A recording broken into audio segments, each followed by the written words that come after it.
Hi students, now I am going to discuss about structure of carbon monoxide. Carbon monoxide ஓட formula CO, அதோட structure linear structure, நேர்கோட்டு வடிவத்தில் இருக்கும். 3 electron pairs are shared between carbon and oxygen.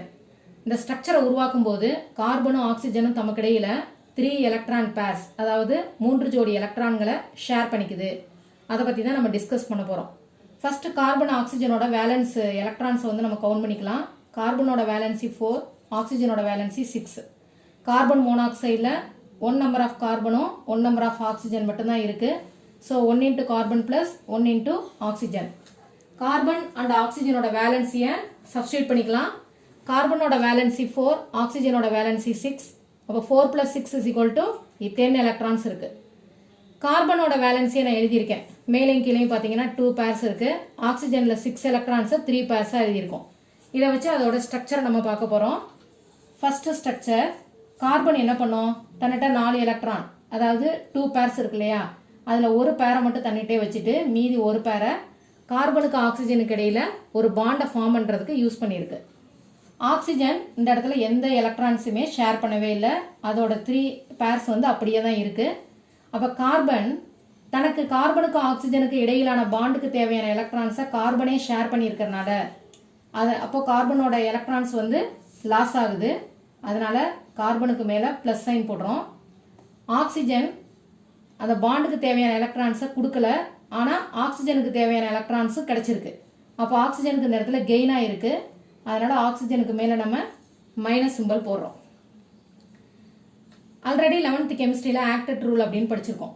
அதாவது எந்த ஒரு molecule எடுத்துக்கிட்டாலும் அதில் எத்தனை எலமெண்ட்ஸ் பார்ட்டிசிபேட் பண்ணுதோ ஒவ்வொன்றும் இண்டிவிஜுவலாக தன்னை சுற்றி 8 எலக்ட்ரான்ஸை வச்சுருக்கணும். இப்போ இந்த ஸ்ட்ரக்சரை நான் இந்த இடத்துல ஆக்டட் ரூலை பற்றி எழுத போகிறேன். கார்பனில் 2 எலக்ட்ரான் இருக்குது, இடையில ஒரு பாண்ட் இருக்குது. ஆக்சிஜனில் 6, அதாவது 3 பேர்ஸ் இருக்குது. இப்போ கார்பனை சுற்றி எத்தனை எலக்ட்ரான்ஸ் இருக்குன்னு செக் பண்ணலாம். ஒரு பாண்டுக்கு 2 எலக்ட்ரான்ஸ் இருக்குது, ஆல்ரெடி ஒரு பேர் இருக்குது. அப்போ 2 + 2 வந்து 4. கார்பனில் எத்தனை எலக்ட்ரான்ஸ் இருக்குது, 4 எலக்ட்ரான்ஸ் இருக்குது. ஆக்சிஜனில் பார்த்தீங்கன்னா ஆல்ரெடி 6, இந்த பாண்டில் ஒரு 2. அப்போ ஆக்சிஜனில் எத்தனை எலக்ட்ரான்ஸ் இருக்குது, 8. அப்போ ஆக்சிஜனில் மட்டும்தான் ஆக்டட் ரூல் ஒபே பண்ணியிருக்கு, கார்பன் ஒபே பண்ணலை. அப்போ யாருக்கு வந்து எலக்ட்ரான்ஸ் டிஃபிஷியண்ட்டாக இருக்குது, கார்பன். அப்போ யாருக்கிட்ட இருந்து எலக்ட்ரான்ஸ் வரணும், ஆக்சிஜன் தான் கொடுக்கணும் இந்த இடத்துல. ஸோ ஆக்சிஜன் என்ன பண்ணுது, ஒரு ஜோடி எலக்ட்ரானை ஷேர் பண்ணுது. ஆல்ரெடி கார்பன் ஒரு ஜோடி எலக்ட்ரானை ஷேர் பண்ணிருச்சு. மொத்தம் 3 எலக்ட்ரான் பேர்ஸை ஷேர் பண்ணியிருக்கணும். ஆல்ரெடி ஒரு பேர் வந்து கொடுத்தாச்சு. இப்போ எகைன் வந்து என்ன பண்ண போகுது, ஆக்சிஜன் ஒரு ஜோடி எலக்ட்ரானை ஷேர் பண்ணுது. அப்போ 2 எலக்ட்ரான் பேர்ஸ் வந்து இந்த இடத்துல ஷேர் ஆகுது. அப்போ இந்த ஸ்ட்ரக்சர் எப்படி மாறும் அப்படின்னா, கார்பனில் ஒரு பேர் அப்படியே தான் இருக்குது, ஆல்ரெடி ஒரு சிங்கிள் பாண்ட் இருந்தது. இப்போ ஆக்சிஜன் ஒரு ஜோடி எலக்ட்ரானை கொடுக்கறனால இன்னொரு பாண்டு ஃபார்ம் ஆகிருக்கு. அப்போ ஆக்சிஜனில் பார்த்தீங்கன்னா ஜஸ்ட்டு 2 எலக்ட்ரான் பேர்ஸ் தான் இருக்குது. மொத்தம் 3 எலக்ட்ரான் பேர்ஸ் இருந்தது இல்லையா, அதில் 2 எலக்ட்ரான் பேர்ஸ் தான் இருக்குது. இப்போ இந்த இடத்துல எந்த சைனுமே வராது, பாசிட்டிவ் நெகட்டிவ் சைன் வராது. ஏன்னா கார்பனும் இந்த இடத்துல ஆல்ரெடி கொடுத்துருச்சு, ஆக்சிஜன் ஆல்ரெடி இந்த இடத்துல என்ன பண்ணியிருந்துச்சு, ஷேர் பண்ணாதனால நெகட்டிவாக இருந்தது. அகைன் இன்னொரு பாண்டு ஃபார்ம் பண்ணுறதுக்கு தேவையான எலக்ட்ரான்ஸை ஆக்சிஜனே ஷேர் பண்ணிருச்சு. அப்போ ஒரு பாண்டுக்கு தேவையான எலக்ட்ரான்ஸை கார்பனும் அனதர் பாண்டுக்கு தேவையான எலக்ட்ரான்ஸை ஆக்சிஜனும் ஷேர் பண்ணனால இந்த இடத்துல மியூச்சுவல் ஷேரிங் நடந்திருக்கு. அதனால நம்ம எந்த சைனுமே போடக்கூடாது. கார்பன் ஆக்சிஜன் பக்கத்தில் எந்த சைனுமே போடக்கூடாது. கார்பன் டபுள் பாண்ட் ஆக்சிஜன் அப்படின்னு தான் இருக்கும். இப்போ இதுக்கு ஆக்டட் ரூல் ஒபே பண்ணுதான்னு பாருங்கள். கார்பனுக்கு பக்கத்தில் ஒரு பேரும் டபுள் பாண்டும், ஆக்சிஜனுக்கு பக்கத்தில் 2 எலக்ட்ரான் பேர்ஸ் இருக்குது. இப்போ கார்பனை சுற்றி இருக்கக்கூடிய எலக்ட்ரான்ஸை கவுண்ட் பண்ணலாம். 2, 4, 6.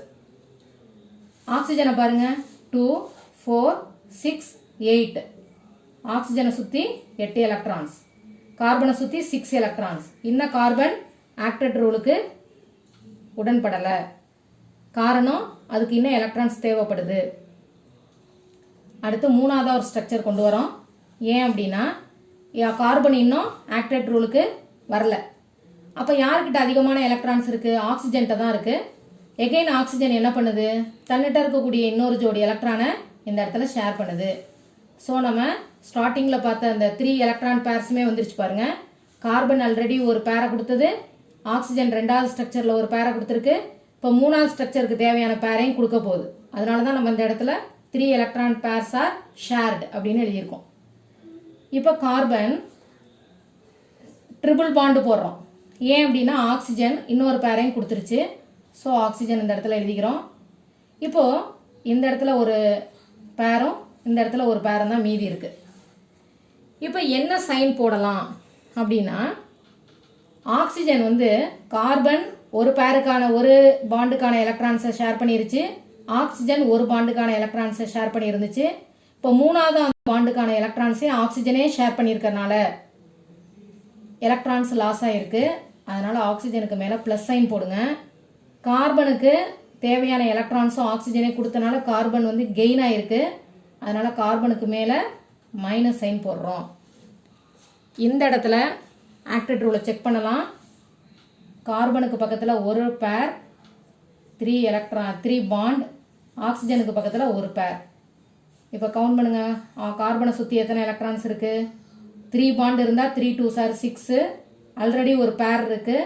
அப்போ 6 + 2 8. ஆக்சிஜனை செக் பண்ணுவோமா?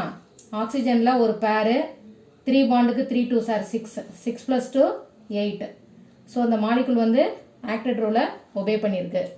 இதுதான் ரெசனன்ஸ் வைப்ரேட் பண்ணும்போது கிடைக்கக்கூடிய கனோனிக்கல் ஃபார்ம்ஸ். கண்டிப்பாக உங்களுக்கு புரிஞ்சிருக்கும்னு நினைக்கிறேன். Thank you students.